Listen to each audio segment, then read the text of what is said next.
Hello and welcome to the latest episode of the BFG podcast. Today we are honoured to be joined by the new coach of the Wellington Phoenix women, Natalie Lawrence. Welcome, Natalie. It's a pleasure to speak with you today. Thank you very much. It's great to be here on this wonderful Friday morning. Thank you for the invite. Right. So I will ask Denise to start, please. Actually, Jonathan, why don't you hop in? Okay, I'll start. So, Nat, no, it's yeah. all right, Blake. So last year, I was thinking this morning on the way here, like how last year you were assistant coach to Gemma, and I was kind of thinking, what's an analogy for that? And I was thinking, maybe you were like the Robin to Gemma's Batman, or I don't know. Yeah, I was just kind of thinking, what's a funny way? What was that relationship like working with Gemma last year? Yeah, it was probably similar to that. The Robin to her Batman, the I don't know, other superheroes or whatever. But we'd worked together so much that it was quite seamless, and we were pretty collaborative, so we would plan most things together, and it was great. Like having the staff that kind of all knew each other going into that environment, and knowing a lot of the players certainly made what was quite a tough situation maybe that's slightly a bit easier. And me and Gemma working well together certainly helps that too. So, for the purpose of this podcast, this is just a sideways question. How do you like to be called? Is it Nat? Is it Coach? Is it Big Chief? What kind of? It's definitely. What do the girls call you, and what do you prefer? Yeah, and what can we use? It's definitely just Nat. Okay, just one of the. Feel like I'm in trouble. And in 3 words, how would you describe your philosophy for football? Great question. Attacking, brave, and free. Oh, fantastic. We'll see whether that comes into fruition, right? Woohoo! That's what we're hoping for. Denise. Blake, go for it. Blake. So what has been the biggest positional change you've found so far in this pre-season camp? Positional changes in like the players. Like the biggest improvements around your team, or just where are you seeing some change? I think we've definitely seen a lot of change in that attacking area. There's a few more signings to be announced in the next couple of days, which will kind of show that as well. Can't give too much away. Of course. But that was a big area we wanted to improve. Like we will still improve on our defending, and again we've even strengthened that. We did lose Tilly, which is a big loss for us, but gaining Marisa and Claudia is huge. Adding, and I think even when you don't even look at positionally, you just look at experience, adding a Betsy is massive. So we haven't got everyone in just yet. So like Betsy, Paige, they all come in as of Monday. They've had a break from their tour in Korea. So once we have everyone in, we'll really start to see the influence that those players are going to have. And already like a Mickey Robertson coming in, as you can see just with her pace and her agility, she's already going to add something to the team that we probably didn't have a lot of last year. We had a chat with Chloe last week, and we asked Chloe the question, there's a number of new players coming in and the quality of the squad's going up. What's that like? Knowing that, like, we asked her, what was it like knowing that she's going to have to compete for her position every week? And she was so chuffed about that, like having so much quality across the field and no one's guaranteed to start. Like, that is so healthy. Yeah, and you can see it in training already, and like that's with small numbers still, but you can see that the competitive element towards training, and no one's guaranteed a starting spot. Like I said, Claudia's come in, and you wouldn't know she was 18 and has just moved country. She's just come in and hit the ground running, and she's like an Australian Mackenzie Barry. Like, she's just incredible. So when you add that level of competition to training, then it's just going to make everybody better, and hopefully then we put that on the field too. I've just got to pick the right players. Yeah, and how do you say Claudia's last name? Is it Chico or Chico or Chico? Okay. Thank you. How are we going to win? We have these, so we've been blown away yesterday with the international signing of Jess MacDonald, someone I've been following for years, and Madison Haley's coming. We've had people like Elizabeth Eddy, just short-term contracts from the NWSL. And, they're small contracts, but they do add to points. What's your reaction to those kinds of things? I think it's like just one of those ones that's not really anything we can control. Like, we have the restrictions that we have, and whilst internally we have like a little grumble about them, there's not really much we can do. But what we can do is work really hard on like our team and our team culture. And I suppose the difference between not having somebody come in for a small period of time is you can really build on that. And whilst, if somebody was to say, here you go, here's Tobin Heath for 6 weeks, we're probably not going to say no, are we? But with the restrictions we're under, it's just super, super hard for us. So we just got to control what we can, and that's the team that we have. So with the restrictions, you would have to give up a Kiwi to get an international. Is that correct? Correct, yeah. And that's a little heartbreaking, because, this is so exciting for New Zealanders to have a pro team in New Zealand finally. Yeah. And but is there any Kiwi that I can just like fly over and grab and bring back? And I mean, we could try. But it's an interesting one, and like giving up a Kiwi spot for an international to come in for 6 weeks just doesn't feel right. It doesn't feel like that's what the purpose of the team is for. So like I think it's great for the league to have these high profile players. I think it just makes like the league seem more worthy in its own right, and having top players come over, especially ahead of the World Cup. Like World Cup winners ahead of the World Cup is huge. And for us, we can just bring more Kiwis back and have them at home for the World Cup, when like Betsy's already going to be in the country when the team, they could play against Korea in Christchurch, and they'll be in the country when that game against Portugal was announced in Hamilton. So it just makes it easier for the players that we have. Makes it easier for Yitka, and makes the purpose of the team a little bit more aligned for us, I think. Yeah. So Go for it. So you talk about having to either use Australian players or give up a Kiwi spot or bring Kiwis home. How do you choose as a coach whether you should scout someone from Australia or whether you bring someone home? And when you pick someone from Australia, what kind of stuff are you looking for? Yeah, I think that's a really good question. I think with the Australian quota,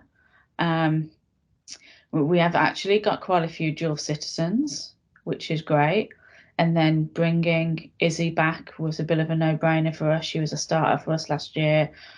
She has a lot of qualities in the midfield and added a lot to the team.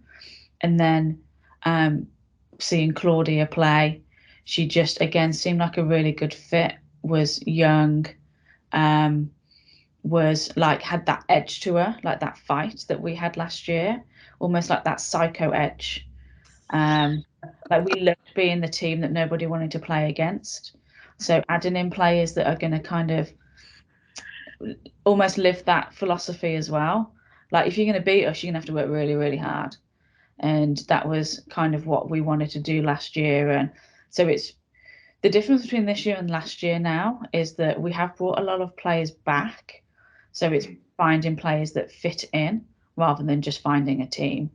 So we never wanted to make, even when Gemma was still in the role, people could have said you should make wholesale changes and pick a whole new team, but like that wasn't going to achieve anything.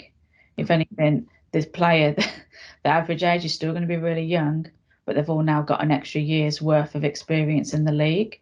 So that like daunting getting used to the pace and the physicality of playing professional football is now, they know that now. So then you just add people in that are going to add to the environment on and off the field. And that was really, really important to us because we created something pretty special last year. So was there ever any consideration to give up, with it being the second year, give up a Kiwi spot and go for an import instead? Hard one. I think there's always a consideration, but if it's like depends on who you can get. So if we could get somebody that's also going to fit into kind of the culture of the team and how we want to play, and it's just really, it's something doesn't quite sit right that we have this maximum number of Kiwis we can have, and that's what we need to give up to get an international player in. And maybe that's stupid, maybe that's a naive decision, but it was kind of one that, like, the purpose of this team, I think, is so much more than just competing in the league. And we have this amazing opportunity being the only team for a country, which is probably incredibly unique. So how we can use that to serve a purpose bigger than the 14 or 18 games that we play. And I think that becomes part of it as well, which is maybe the development side of me coming out. So we'll see how we get on and whether that's a terrible decision or not. One more follow-up from me. So you talk about 14, 18 games. It was announced earlier this week that you're going to be increasing the amount of games you're going to get, and also the Central Coast Mariners are going to be coming into the competition. How is that, having what they're calling a full home and away season starting next season, and how do you prepare for that, having more games? I think it's great. I think it's what's needed. I think they need to go even further. It's still not a full league. We still can't offer players 4-year contracts. We're still not necessarily competing with any of the top leagues in the world. So whilst on one hand that's good because you can get players from the NWSL and you can get these loan players, it doesn't make the league a league within its own right to compete or challenge others to help keep the top players here. But full home and away, extra teams, I think is huge, because even if it's now a 7-month contract rather than a 6-month contract, we're kind of getting there. Okay. Yeah. So tell us about your own team. You released who's going to be your assistant coach and your strategy people. And, you know, I have to admit, I looked at the email, I'm like, oh, dude, like, tell me, like, hype it up. Like, why is he awesome? And why is he the perfect, you know, Robin for you? He's amazing. And if you watch him work, you would understand. Yeah. The girls love him. The girls, he has this calmness about him, but also this, he won't let, like, we want the competition in training to be high this year. So he won't let anything go, but how he delivers it is incredibly I think he delivers it in an amazing way for female footballers, and especially young female footballers.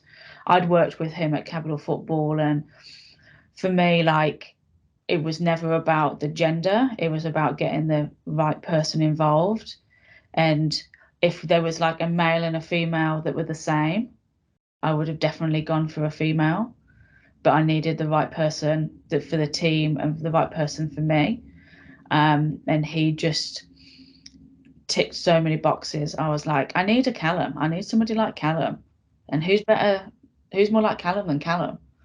And I was just lucky enough that the timing worked out really, really well. And I think when you see him work and you see his demeanor around me and around the team, you'll understand. Good. I'm looking forward to it. So who's doing it right? So, we asked a lot of footballers, like, who are your idols? Who are you looking up to?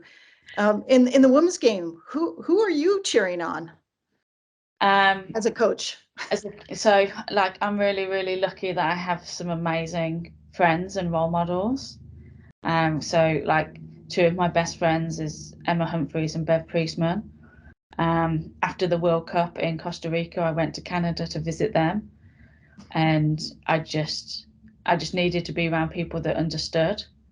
And we obviously spoke a lot about the Phoenix, and they were just my people that know. And then you also get to tap into them and be like, what was it like at Liverpool, Emma? Bev, how did you win a gold medal?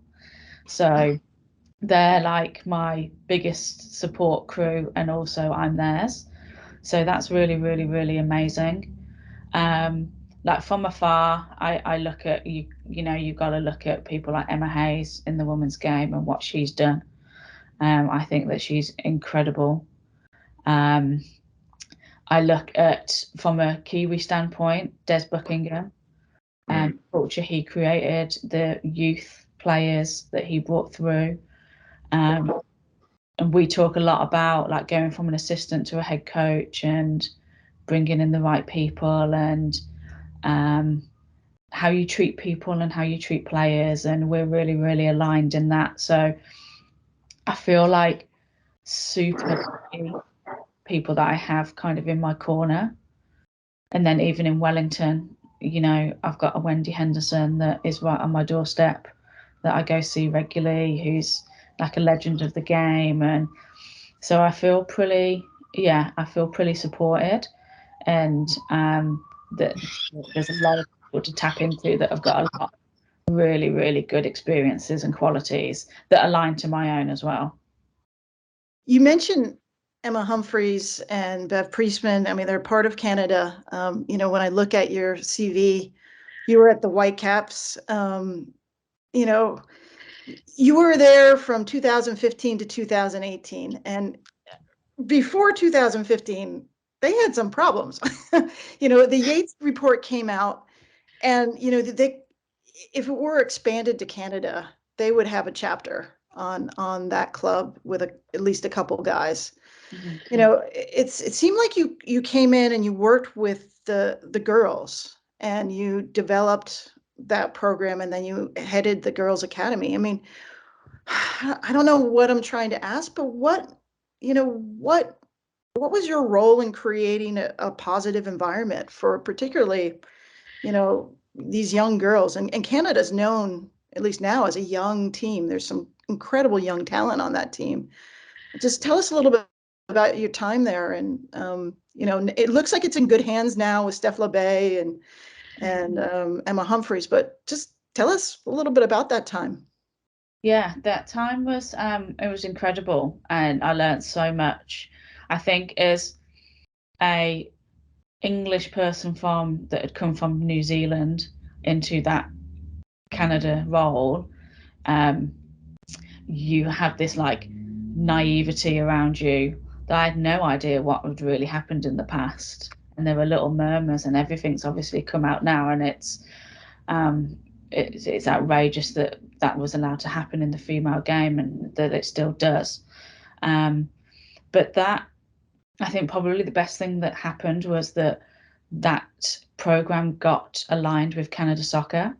So it was John Herdman and Bev Priestman aligning the youth program to Canada Soccer. So it used to be just this program for kind of like 17, 18-year-olds before they went away to college.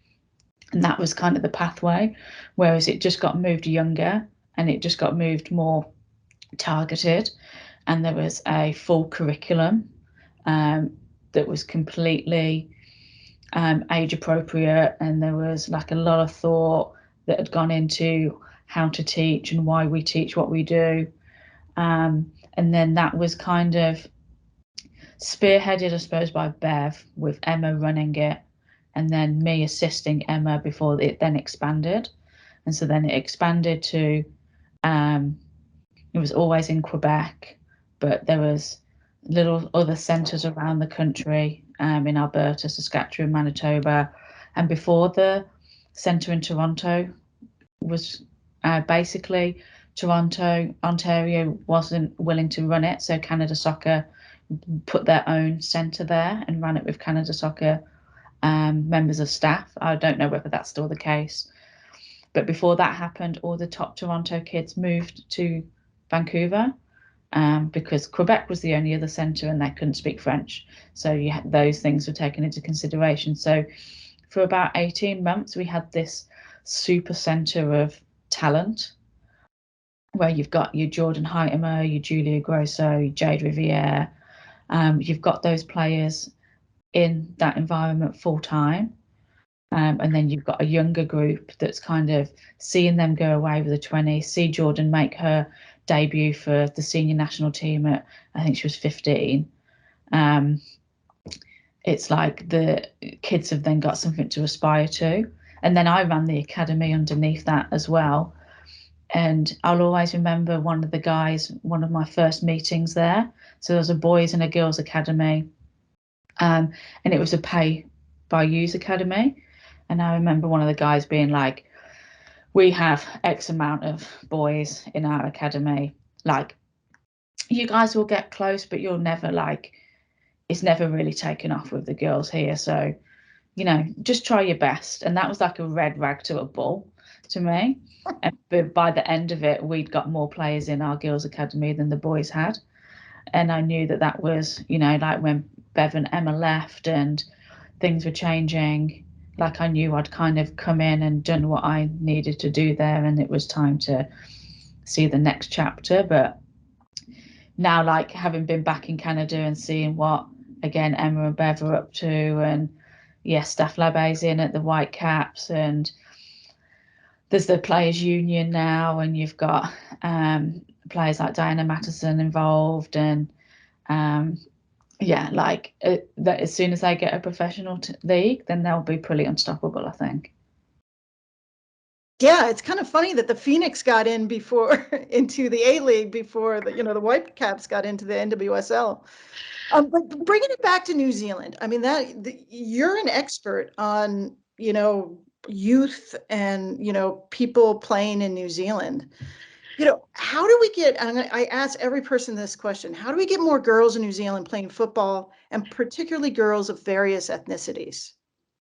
Yeah, I think it's really, really hard. I think there was like some amazing strategies probably 10, 12 years ago when the whole of football plan came out and there was a girls only framework.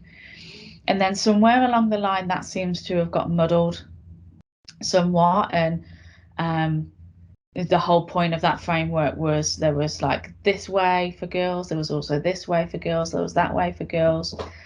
And there were lots of different initiatives, whereas it seems to be now there's like girls only football and some will play mixed and this, that and the other. So I think having a professional team is a really, really good step because it just normalizes females playing football. And I think it's not even saying that everyone aspires to be a professional.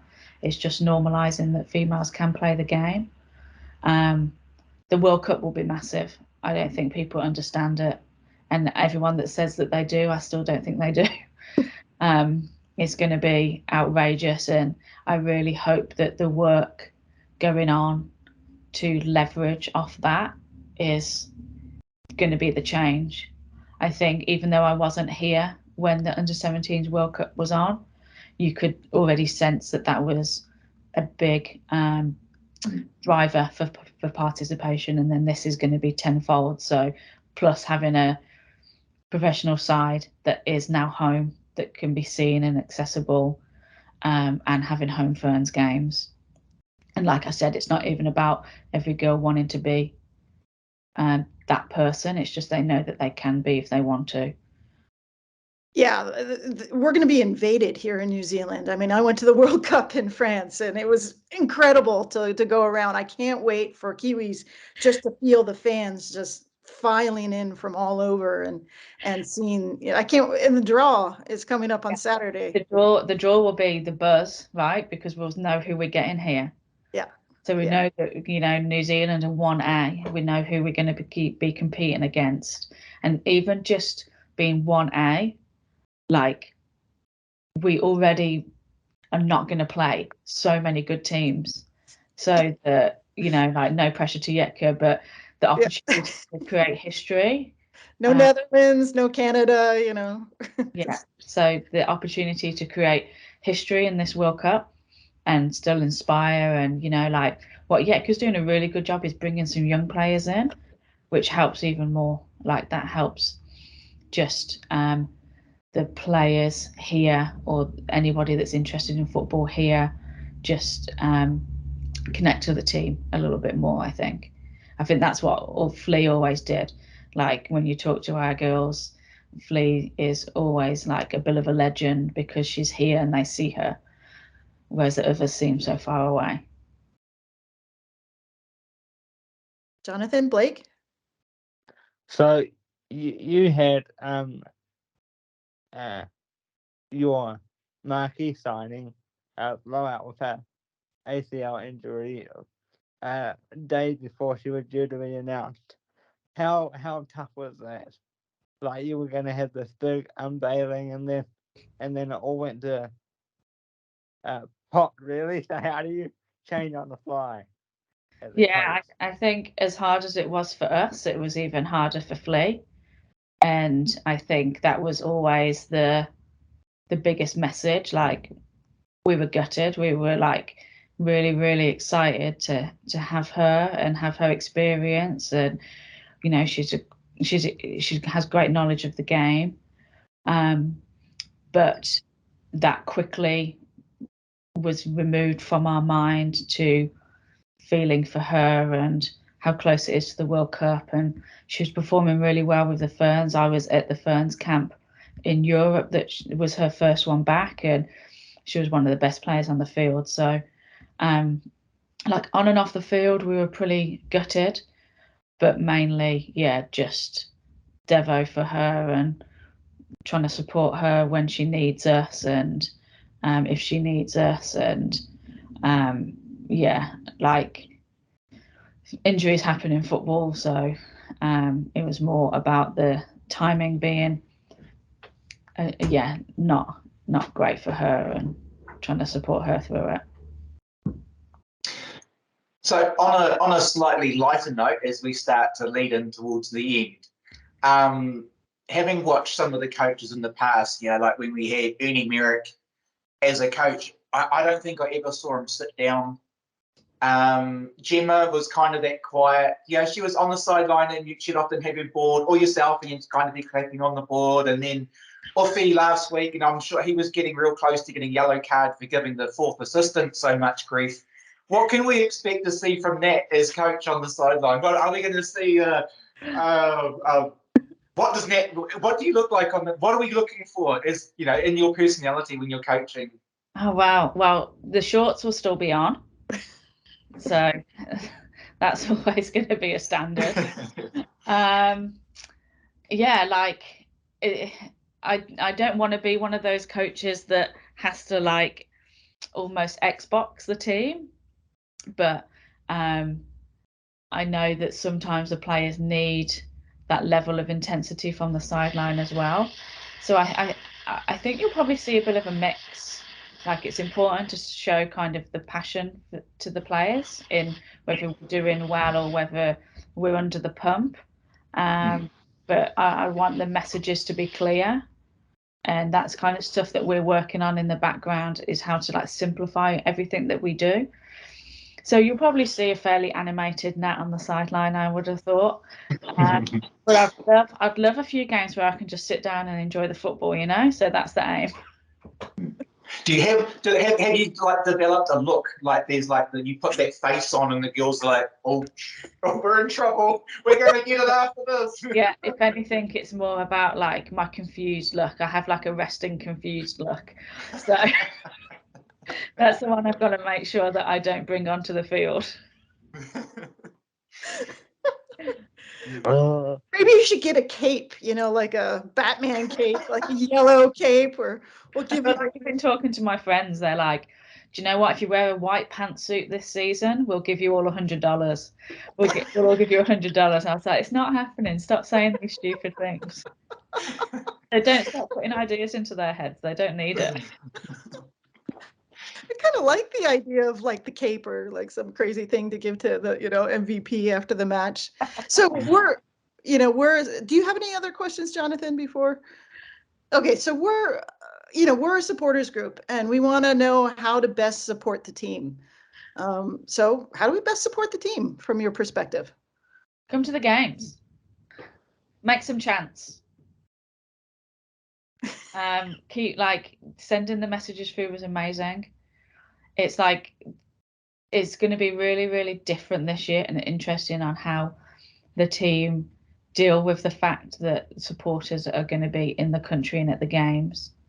And I think what we had last year was this, no matter kind of what happened on the field, there was this still sense of pride around the team.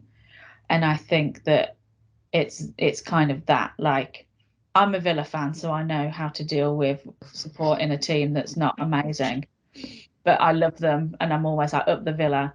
So it's just, they haven't had that like tangible sense of support yet. And I think that's really, really important that we got it in Wollongong via social media or via messages. But it's, can we actually have it? Can we see it and feel it more this season? I think that's going to be a big difference for us. Yeah, we have Holly of Little Corner of Yellow coming over and joining us, and she wants that to be over in Australia and Flight of the Knicks to be over here.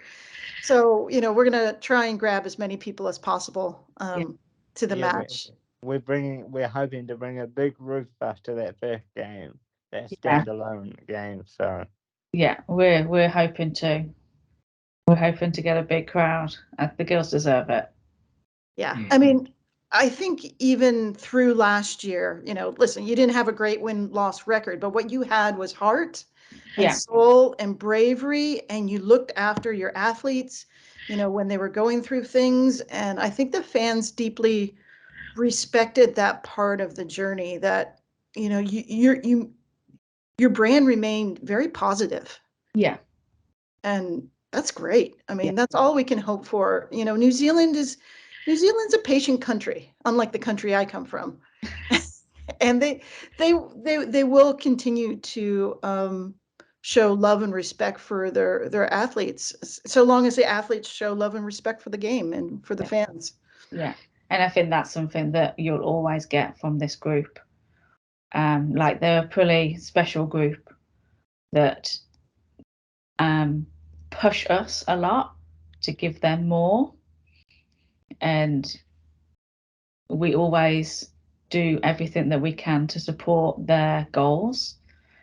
And then what they give us on the field is their heart and their soul. And they come off and, like, God, we had one girl in the 20s be sick on the field, like, because she's working so hard, Whoa, but good. but that's how much they're pushing themselves, and that's what they do. And they've just got this sense of pride of being part of this group. And I think that's what we get from almost some of the adversities that we had last year, and even the restrictions on the team. The girls don't, like, there's no excuses. That's the thing. We don't ever want to make excuses, because we can't control what other people have decided for us. So, and that's what they do. They just get on the field and they just don't make any excuses. Like a couple of them messaged me and were like about MacDonald signing for Western United, and they were like, this is great, we're going to play against the World Cup winner. And they don't see it necessarily as daunting, they see it as an opportunity. Yeah. Show that they can compete. Yeah. And like a great attitude for them to have. And that match is on the 26th, right? So that's the second match. Yeah. And that's going to be a blast because I'm a big North Carolina Courage fan. She was at the Courage and then she went to Louisville.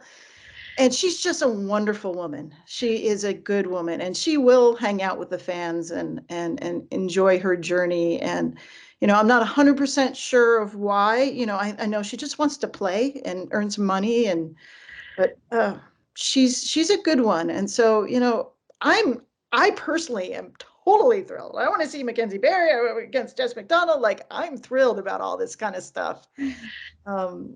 And she, you know, we reached out to her with Flight of the Knicks, and she acknowledged our tweet, and, you know, she's excited to be here too. I think that's the one thing that women's sports has, which is quite beautiful, and hopefully we'll see it at the matches, is that there's a respect and admiration and sometimes just like deep kindness for all the athletes out there. Yeah. And that's it. Like I think that any of the Kiwi players that are playing in other teams, when they come to Sky Stadium, whilst the fans are going to want the Phoenix to win, I think that they're going to be like, love seeing them compete. Like our first game, they're going to love seeing Wilkie. You know, she's going to be a big draw card to be seen. She's got over 100 caps for the Ferns. So I think it's great that we have a lot of Kiwis in our team, but I think it's great that there's just a lot around the league. Yeah. But it's always good to try and beat them. Oh, yeah. That's the plan. Yeah. Good. Anything else? So final question. So you talk about the team being all ready. So we asked Chloe last week what would be a realistic finishing play. She said top 6. Like 6 or top 6. Are you wanting to go higher than that, or are you happy with just a 6? I think how I've kind of said it is what we want to do this year is stay in the race for the finals. And that's what we want to do. Like, we can't, no team, I don't think, generally goes from bottom of the league to top of the league. And we're not, what we're looking at this year is how we win, not how we don't lose. So the mentality is stay in the race. And that's going to be what we try and do throughout the whole season, stay in that race for finals football. Sounds great. Let's do it. Well, Yes. we've enjoyed having you on the program today, Natalie, and thank you for coming on. No, thank you for inviting me and reconnecting me to Skype. You're welcome. So don't forget to like and subscribe this video.